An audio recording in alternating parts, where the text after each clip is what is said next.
Hello everyone, Michi here, your host and producer. Today I'm going to sit down and talk to Amit Grinvald. He's a communication coach and trainer who helps founders, technical leaders, and experts turn complex ideas into clear, compelling messages people understand and remember. He has worked with leaders and speakers through TEDx, Microsoft, Deloitte, Rolls-Royce, and the Olympics. And today we're going to talk about confidence, communication, and what it takes to build a more predictable expert business. Amit, welcome to the show. Thank you so much for the kind introduction. I'm looking forward to our conversation. Yeah, before we dive into your business, in preparation for our conversation, I have to say you have a very interesting background. So, and I know you lived in many countries and cultures. So where in the world do we find you today? And also, I always ask this of my guests, how would you describe yourself using 3 words? 3 words. Oh my God, really testing my concision today. In terms of where I'm based in Marbella in the south of Spain now. I have gone around. Spain is my 7th country. My mom is Romanian. My dad is Dutch. I was born in Israel, but I grew up in Southeast Asia, in Thailand, and then in China for many years. Then I moved to Europe for university, where I first lived in the UK. I went to the University of Surrey outside of London, then continued my bachelor studies in Prague, did my master's in Vienna, and then eventually found my way to the sun here in Spain. So that's kind of the short version of that story. Describe myself in 3 words. I would say global, curious, and excited. I was expecting and assuming global because of your living in all different places. I share curious with you. That's one of my 3 words. So excited. Is there a story to that? My friends make fun of me for being really excited about everything. Every, great meal that I have is the best meal I've ever had. And every sunset is the best sunset I've ever seen. And it's just kind of been a standard in my life. I'm not really sure why, but I just think there's so much to be excited about in all aspects of life. And I love that feeling of being excited about something. And I hope that doesn't really go away. And you think the more experienced you are, and the more you travel and the more things you see, the less exciting those things might get. And so far they haven't, and I hope that they don't stop. That is a beautiful, you're a typical half full kind of person and not half empty. And I agree with you. I think we forget the feeling of being in awe, because I think life with all its colors, so to say, is magical. It's amazing that we are here to experience and do what we are doing. Yeah. Okay. I'm putting this into context of you showing up as a business person, but is there a memory or childhood, early adult life, maybe something that has impacted you in such a way that you feel this is integrated so much in how I show up today that you can trace back many years? Yeah, especially professionally, because it's something that I've done some reflection on, because my kind of journey into entrepreneurship and what I do now, which I'm sure we'll get into later, has been quite organic and indirect. So I was reflecting back on, how did I end up doing what I do? And one memory that always comes to mind is I went to boarding school for middle school in Chiang Mai in the north of Thailand. And it was a beautiful boarding school in the middle of the jungle. And this was when I was 15 years old or so. And I was taking a US history class. And even though my accent might be confusing, I've never even been to the US, still haven't been to the US. And that history class with Mrs. Fiona, who was the nicest Zimbabwean teacher, we dove into the civil rights era in US history, segregation, the end of segregation. And that was the first time I was ever exposed not only to that era in history, but to Martin Luther King Jr.'s I Have a Dream speech. And as far as communication goes, that was really, from what I remember, the first example of great communication that really moved people. I was certainly moved by that. And I was just a 15-year-old white kid in the middle of jungle in Thailand, not really the target audience. And at that point, this was 50 years after that speech had been given. And I just remember being really moved by it. And I would stay in the library after hours and do more research on Martin Luther King's work and that whole era, because he really kind of inspired me to care about what he cared about. Mm. And I think those elements of storytelling and connection and empathy that he exhibited so well as a communicator, and why he managed to have so much impact that still lives on to this day and reaches, 15-year-old kids in boarding school in Thailand, is maybe not the same scale of impact that I want to help other people have through their communication, but certainly an intention that I would want them to have. So that was always a memory that I reflect back on as, maybe the reason or the start of why I got into communication and public speaking in the first place. That is, I'm gonna stick with this. I'm born in and grew up in Sweden. My father was Zambian and my mother is Swedish. And I was born during that civil rights movement era. And when I talk to people and my kids, younger people, when I was born, that was not the right to vote and the civil right. That was not something people thought of. All these ideas of what separates us and not. But yeah, it's really profound how we can through communication and sharing stories and also sharing our history, how you never know how that can impact. I'm sure that teacher would never know that you would stand here today and share that with me, that it made that kind of impact on you. Also, I'm curious, because of you've moved to different countries in that way in your upbringing, what did your parents do? Why were you traveling so much or moving so much? So my dad was an engineer, and I was born in Israel. My mom's Romanian. Since I was, as long as I can remember, she always talked about potentially moving somewhere else and, living internationally, because she thought it would be a good experience for us, for myself and my three siblings. And then in 2007, she made the decision that it's time to move somewhere. So she looked at different options just with the goal of leaving Israel to explore living somewhere else. And my dad just so happened to be offered a job in China as an engineer. So that's where we ended up. But the intention was just to experience, more of a global life. How many languages do you speak? I speak English. I grew up, learning English in school. So that's my first language. I speak Hebrew, having been born in Israel. I speak Chinese from my time in China, and I speak Czech after having lived in Prague for 10 years or so. Wow. And Spanish is next on the list. Not yet, but I need to put some time into it. Yeah. Oh, wow.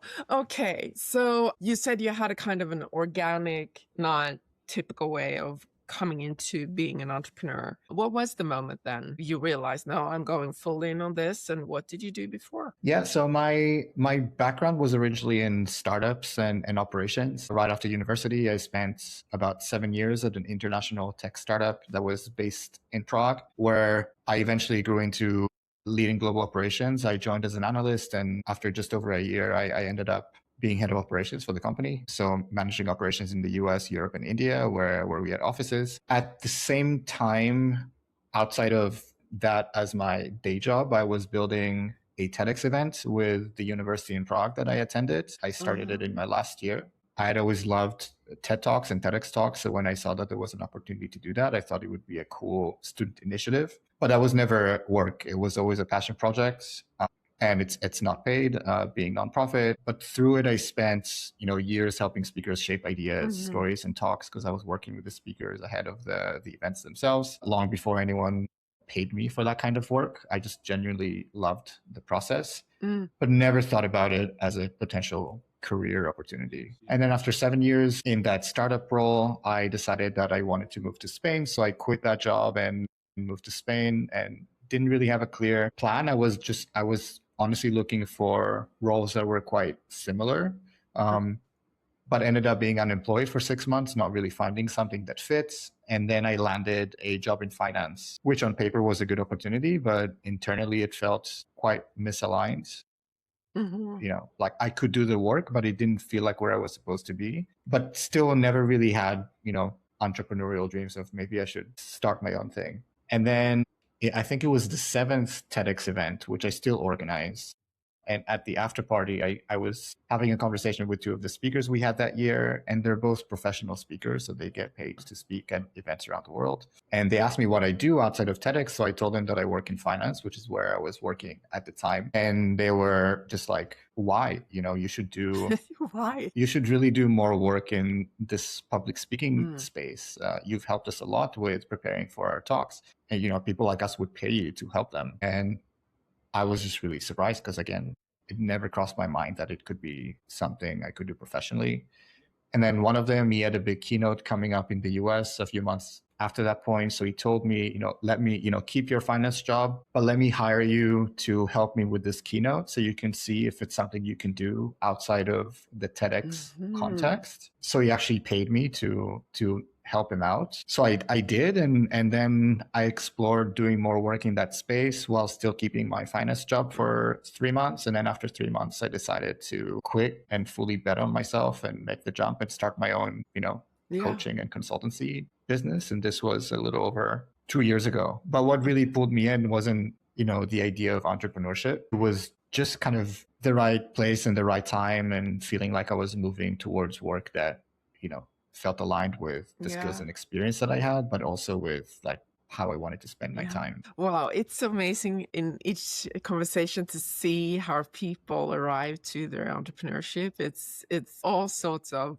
paths actually. So I meet you now for the first time. Let's say I meet you on an event and say, hey, Amit, what are you doing? So how would you explain what you do and who is your kind of usual client base? Yeah, so I work at the intersection of storytelling and strategy, as I like to say, primarily with, I would say 4 different groups. So the first is senior leaders. So these are executives, C-suite leaders, VPs at, big companies like Microsoft, like Capgemini, like Deloitte, who speak at conferences a lot, or they represent their organizations publicly. And these are often very good speakers already, having achieved the seniority level that they have. My role is helping them become the speakers that everyone remembers after the conference is over, the ones that everyone posts about on LinkedIn on the Monday morning. So I help them with the preparation process, focusing more on refinement and content strategy of the keynotes and presentations themselves,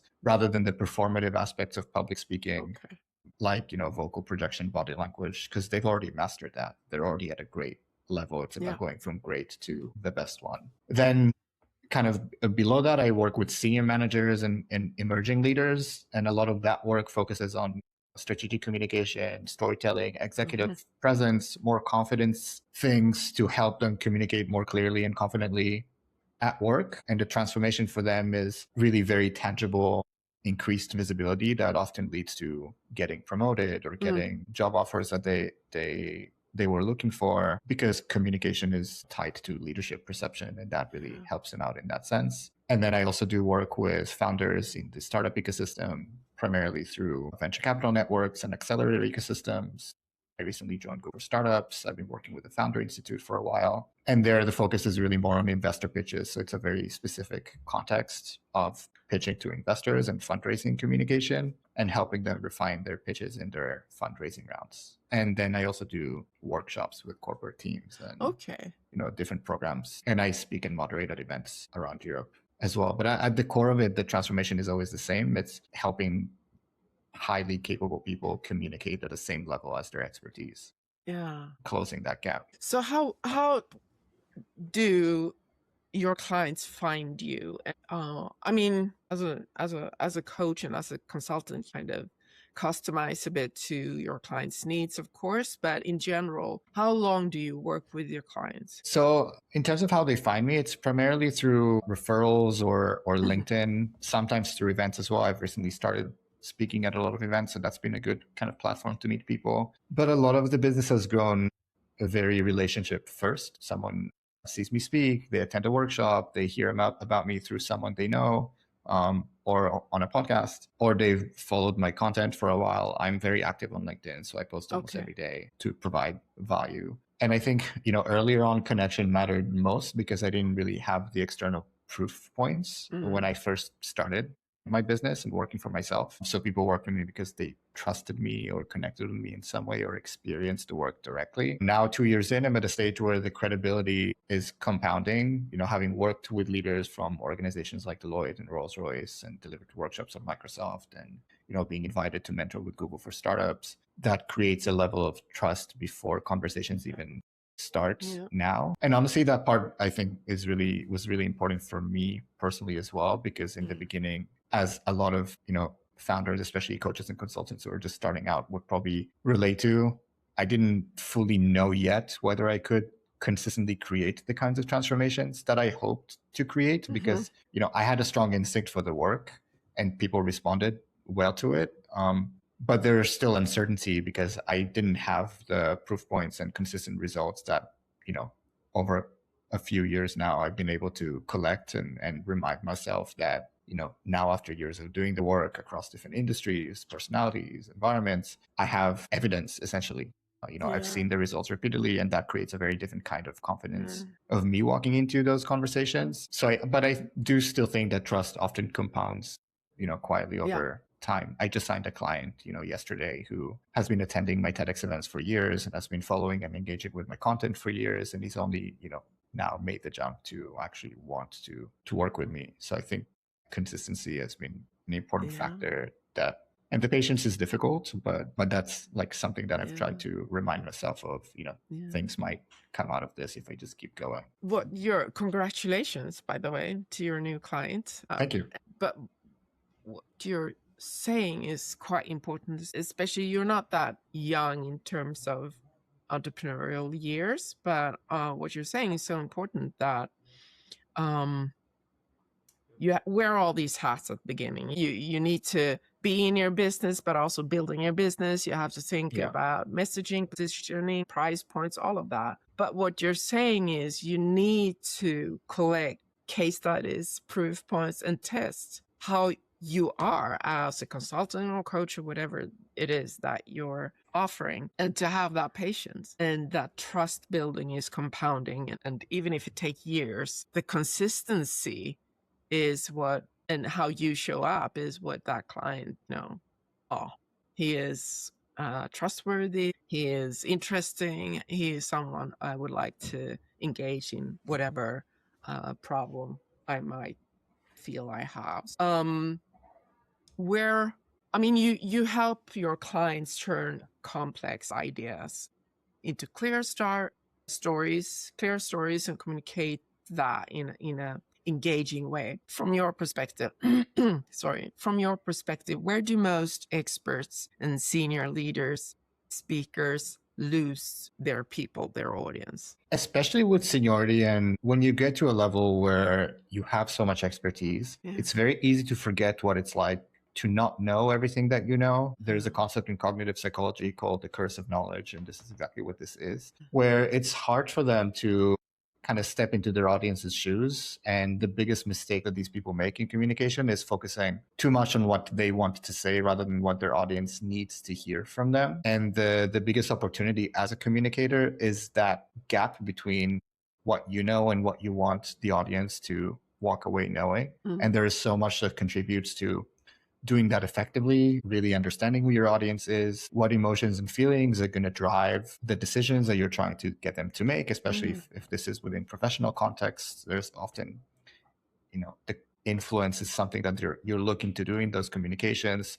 If you're trying to get a proposal across, if you're looking for buy-in in any other sort of situation. So really taking the time and intention to understand what am I really trying to achieve here and what is going to be helpful from me to that audience that I've just defined for myself to get that communication across in the best way possible, rather than just focusing on what I know to be the case and what I feel like is important, but might not resonate with the people that you're speaking to. So I think it's that curse of knowledge and forgetting what it's like to not know what you know that is something that's very easy to fall into. As the more experienced you become, the more you're gonna experience that. And storytelling is also not everyone is naturally a storyteller, but that is something you can learn, I think, in terms of what you're saying. So do you see yourself then as a mix of being a consultant and a coach? I think it's kind of a mix between coaching, training, or consulting Hmm. and mentorship. Yeah.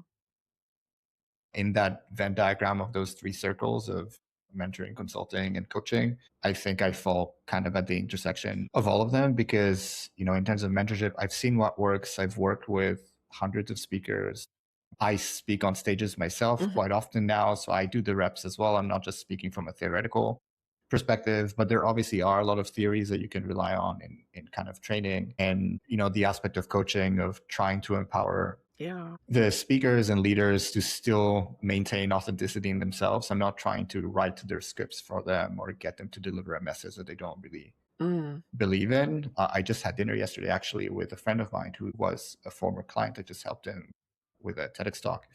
And he said that in the process of working with me, what he really appreciated is that it was easy for him to trust my advice without me trying to fit him into a certain type of Yeah. speaker mold where he could still sound like himself. So I think it's a combination of those three elements of mentorship, coaching, and training that makes my approach perhaps different than other people who Yeah. work in the same field. And would most people come to you once they have a speech coming up, a TEDx or important on a conference or whatever that might be? Or is it, I would like to do a TEDx talk. Can you help me create one that I can offer? Yeah. And, 95 to 99% of the cases, they have an idea or a Yeah. presentation, and it's really about refining it to Hmm. turn it from great to incredible and Yeah. unforgettable. There were a few instances and clients I work with where they said, I want to come up with a keynote idea or a TEDx idea, and I want someone to help me through it. And the process looks a little different for Yeah. them. The first session is normally what I call story mining, which is where I just tell them, like, tell me everything about your life. Like, let's go from the very beginning to how you ended up today, and we'll mine for stories that we can use to Mm. shape an idea. I did that recently with a TEDx speaker. He's a senior leader at a huge company, and he knew that he wanted to do speaking, but he wasn't sure what is the exact angle or story. Yeah. And through that first story mining session, I learned about experience that he had when he was 11-year-old kid and how that's affected his leadership style now when he's in his late Yeah. 30s. And without me really diving into that, it's hard for me to kind of, mine for the right story or the right Yeah. angle. So I Finding do that. really enjoy that process. Yeah. But in most cases, it's a presentation or an Okay. idea that's already kind of planned out, and it's just about refining it. So let's talk about your business then. Where are you at? You're 2.5 years in, so you kind of tried the waters. You know what you want to do. What are you building for the next, let's say, 3 years then? I think the biggest goal for me over the next few years is really about scaling the impact. Right now, a lot of my work is still very high touch and personalized. It's a lot of one on one work, one on one Okay. coaching, workshops for specific companies or small teams, some speaking. And I really I love that because I'm all about connection. So the depth of work is a huge part of what makes it really meaningful to me. But there are naturally limits to how many people you can help one on one Yeah. because there are a certain number of hours in a day. So I'm increasingly exploring ways to scale the ideas and frameworks more broadly through potential things like on-demand video courses, Okay. live group programs, maybe some educational content, maybe a book sometimes in the future. But so yeah, whatever way I could use to kind of scale what I do now, which is still very personalized. What's Yeah. important to me though is that the work still remains, feeling deeply human. I never want it to become too generic or overly automated or Mm. transactional, especially in a world that's increasingly automated and AI driven. I Yeah. actually think that communication and clarity and human connection and storytelling are becoming increasingly Hmm. valuable. It's something I'm hearing constantly in rooms that I'm in because I Yeah. work a lot, with people in the tech industry. It's that growing realization that technical capability becomes, as that becomes more democratized, the differentiator increasingly shifts towards, Yeah. human leadership and narrative and the ability to align people around ideas, which is good validation that there's a real opportunity here to help out a lot of people. So the question is really, how does that scale? Because there are different options. So Yeah. I think in a year or so, I'd be ready to really start implementing some scaling strategies. But that's, I think, where it's moving towards ultimately. Yeah. Yeah. Okay. So, and I also, one thing, of course, is, but many entrepreneurs looking at, especially at the beginning, they can feel that the pricing strategy is kind of hard. We want to have all these clients, and suddenly you can feel like, maybe I'm undercharging, maybe, all these kind of things that Yes. is going on internally. Has that been a challenge for you? It's not for Yes. everyone, but for Yeah, most people. absolutely. It was a big one. Sales doesn't really come naturally to me. I think I I think one of the moments that have really shifted momentum for me and gave me a lot of kind of realizations around my sales strategy was it was back in September of last year. I joined Art of Sell, which is a sales community led by Richard Moore. Shout out to Richard Moore, a great guy. And the actual coaching, speaking, the communication work, that always feels very natural to me. But the business side, the sales conversations, pricing, follow-ups, building a pipeline, that was always much harder for me initially.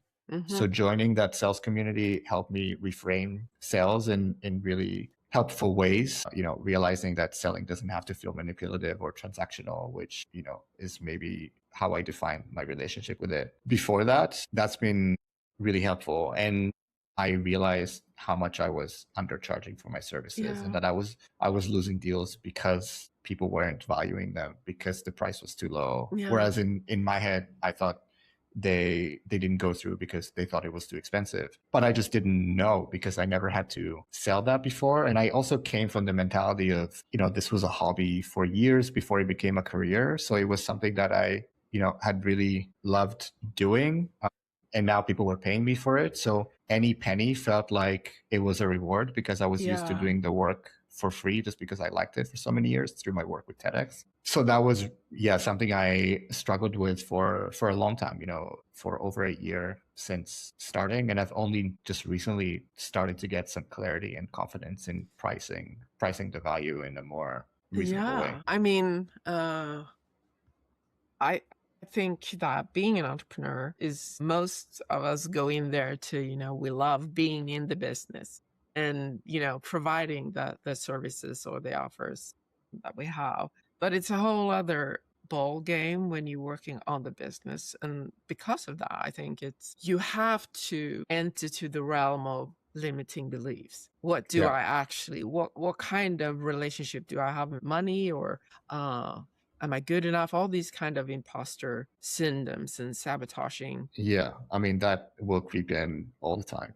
Yeah. Still. So do you have your own mentor, coach, mastermind group of people, community that you can turn to and, when things get messy and you get notice that I've had that sales community, the Art of Sell by Richard Moore, which has been great because you also realize that a lot of the challenges you're going through, in this case within the context of sales, is something that everyone else shares because there are tens of people in this group and everyone is happy to kind of share their challenges and say what's worked for them, what's been improved. And I think beyond these communities, having entrepreneurial friendships has been just as valuable. Yeah.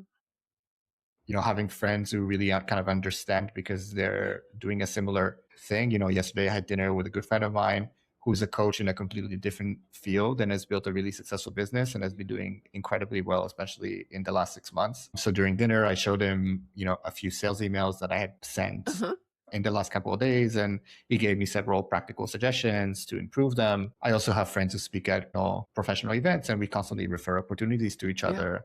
And I think that kind of ecosystem matters enormously, being surrounded by, ambitious, thoughtful people. Sometimes the most valuable business advice can just come from a casual dinner conversation with someone who understands the journey that you're on. So having these informal communities of people who are going through a similar journey, whether in the same field or in different fields, has also been. Yeah, and it makes you understand that you aren't, even if you're a solopreneur, you don't have to be alone. Exactly, because it's a very, entrepreneurship can be a very lonely journey, but it doesn't have to be, which it took me a while to realize. and especially if you have a family or friends who are not, they don't necessarily understand the ins and outs of it all, and Mhm.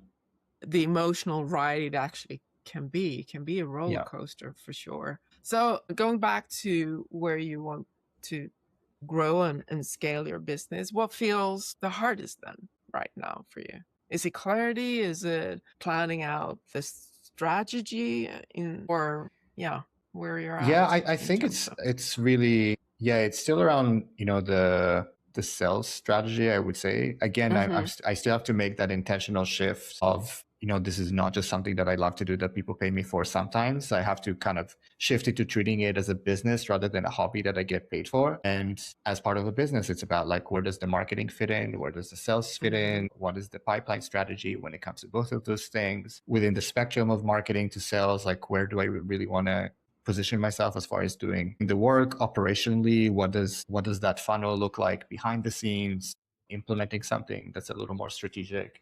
So I Mm. think kind of building it out as more of a business rather than a hobby that I get paid for is like the main shift that I'm still going through. Yeah, And thankfully I have a lot of people who are giving kind of great advice as to yeah, what works, because there's always more than one strategy. It just depends on what feels the most aligned with the kind of work that you want to do, yeah, the amount of time that you want to spend doing that. Because sometimes I have this kind of feeling of, I started my own thing to be a communication and public speaking coach and trainer, and there are days where I feel like I'm a salesperson who also does some yeah, communication and public speaking coaching, because you end up spending so much time on that, especially in early years. Ideally, the positioning would work for itself in the future, where that sales aspect yeah, can be a little more passive and I can focus on doing the actual yeah. work. But for now, it's still kind of somewhere in the. Yeah. I mean, it is an identity shift you go through when you,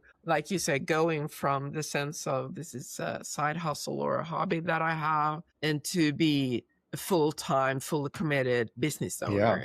It's a different type of identity. But I'm curious because you're alluding to this balance of when I work in my business and when I work on my business in like between index finger and thumb, how percentage wise, how much do you feel you have to work on your business versus in your business? Probably it's somewhere around like 70% on the business at the Mm. moment and 30% in the Yeah. business. The good thing is that, I find the actual work so rewarding that it keeps me energized, where all the admin things can take over.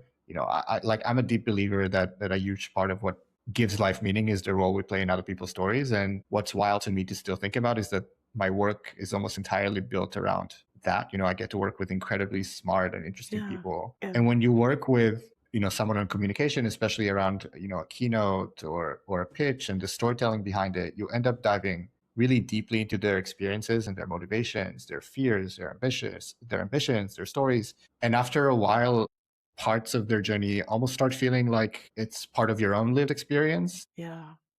Even just last Friday morning, I had a moment that really kind of captured that for me, where my first call of the day was with a long-term client who had just been awarded Tech Leader of the Year earlier that week. She's held major senior leadership roles at companies like Polaroid, Shell, Wow. Microsoft, Capgemini. And right after that call, my next call was my final coaching session with a group of cancer researchers that I had been working with for 2 months. They're developing next generation therapies for aggressive cancers like glioblastoma and leukemia. And after that call ended, I just sat there for a second thinking, I just spent, 2 hours on a Friday morning working with the tech leader of the year and Mm. researchers trying to improve cancer treatment. And that was such a surreal and meaningful, feeling Yeah. to me. So I think that's the most rewarding parts, getting to contribute even in a really maybe seemingly small way to people doing extraordinary things. So even though that was only 2 hours of my day and maybe the rest of the day was spent on, admin work and pipeline strategy and all of those less exciting things, the work itself is so rewarding that it kind of Mm. energizes the rest of Mm. it. So I think the Yeah. balance is still leaning heavily towards working on the business rather than in the business. Hopefully it balances out more in Mm. the future. But even as it is, I'm incredibly lucky to do what I do. Thanks for sharing that, Amit, because what I hear you say, and I think for our listeners out there, that yes, at the beginning, you really do need to put in work. It won't, build itself. So you really have to do it. And it sometimes get overwhelming and there are so many decisions you have to make. But as you said, if you know your why, and Yeah. even if, as you said, it's only 2 hours, you get that. Yes, this is why I do it. This is amazing. And as your optimism there at the beginning, this is the best day ever. Yeah, exactly. And you can go from feeling like, oh, I can't believe I'm spending all this time on this on a Thursday evening, when I'm in the office until, 9, 10 p.m. to, after the first 2 hours of a Friday being like, oh, I can't believe I get to do this. And, I think that's an intentional choice you have to make, going back to the beginning about being excited about everything. I think there's an intention behind it because it's easy to focus on, the negative things, whether that's in life or professionally. But if you're looking for them, there are a lot of incredible moments you can focus on instead. And it's the light and shade that makes either more prominent. So those harder days and evenings working on the business makes those 2 hours on a Friday morning feel even better when you get to like enjoy the fruits of your labor, so to speak. Yeah. And I'm also curious, what do Amit do for decompressing when you really had a week or a day where this has been too much, I need to decompress? What do you do? I'm really lucky, and this might be annoying for some listeners to hear, as I found from friends of mine who don't like me mentioning too much. But I live by the beach, which is really nice. My office is just 5 minutes walk from the beach, so being able to go and take a long walk by the beach with a great podcast on or some great music is generally how I decompress, and I'm lucky to have that now. It's part of the reason that I moved here to begin with, because I wanted more of that in my life. So I think long walks always help me get out of my head and into my body and ground me when things are getting too stressful, when there's too many things happening at the same time. And music has been really helpful for me as well. I've always loved music, and like the right song can really snap you out of a mood. So yeah, that's kind of my go-to. It's super easy and accessible to me, but going for a walk in the park or doing anything like that can also be helpful for other people. It doesn't have to be on the beach. No, so that's been my kind of go-to, I would say. Yeah, for me too as well. I don't have far to my beach. I live in Malmö, southern part of Sweden. We actually have the beach alongside the city, so it's amazing. So yeah, and salsa dancing is also my kind of relief. Also, got there and dance. So just closing into our conversation. So let's zoom out then. As you know, we've been talking about the messy middle of things, of making it as an entrepreneur, and usually we can talk about it like, well, I've made it, and then sort of discuss or point to the actual result of it. But the messy middle, what does making it for you? I will rephrase that. What would making it mean for you as it is, as you look at it today? I think to me, I'm really impact driven. So as long as I feel like I'm having impact, to me that feels really successful. And I'm fairly like early on in my entrepreneurship journey, and I think recently this is a conversation I've been having with a lot of people, with my sister recently and with friends, where I'm at a point now where I feel very successful because I'm doing work that I love to do, and I have those moments where it's just so rewarding. Now it's about kind of matching the success of the impact and the rewarding aspects of it with the like financial implications. So really thinking, how can I grow this as a business financially to still do that same work, but with a stronger financial backbone, so it's more consistent, it's more predictable. So I think that would be like the big next step. I think very recently I got to a point where I'm pretty clear about who my client is, what the transformation is, pretty confident that I can get them to the transformation that they're looking for. So now it's kind of building the kind of business skeleton around that. The scaffolding around it. Wow. You come across as someone who will get there, to me. Oh, thank you. And you have this calm, reassuring energy around you. So I can totally understand why you get clients that want you to help them with their stories. But before we wrap up, Amit, where can people find you then? What's the best way? The best place to find me is on LinkedIn. Mhm. I have a pretty unique name, Amit Grinvald, so it's very easy to find because I don't think there's anyone else with that specific name because of a spelling error that happened in the passport, but we won't get into those details. So yeah, LinkedIn is the best way to find me. I have a Substack newsletter, which you can find, through my LinkedIn as well, which is a free weekly newsletter where I share deep dives into communication and public speaking tips that people can implement. If there's anything exciting, like events I'm speaking at or new programs that people can partake in, that's where I announce everything. So I would say LinkedIn is the go-to place. Okay, we'll make sure we have the link in the show notes for the podcast players, but also down below here on YouTube. I mean, thank you so much for this inspiring and thoughtful conversation. I really appreciated the way that you spoke about confidence. You come off as humble and confident at the same time, and around clarity, to have clarity and your honesty and transparency where you're at with your business, and also the gap between being skilled and being truly heard. So yeah, I have food for thoughts here, and I think the audience also have that. So thank you for spending time with me. Thank you. That's very kind. I'm really happy we got to have this conversation. And to you, our dear listeners, thanks for tuning in, and I'll see you next time. Meanwhile, stay curious and keep building on your businesses. Bye. That's it for this episode of Making It. Thanks for watching or listening. I'm Danny Iny, the founder and CEO of Mirasee. We help coaches, consultants, and creators monetize their gifts. So if you think your expertise should be driving more income than it is, we help you bridge that gap. We do this because we believe ethical and impactful businesses can change the world for the better.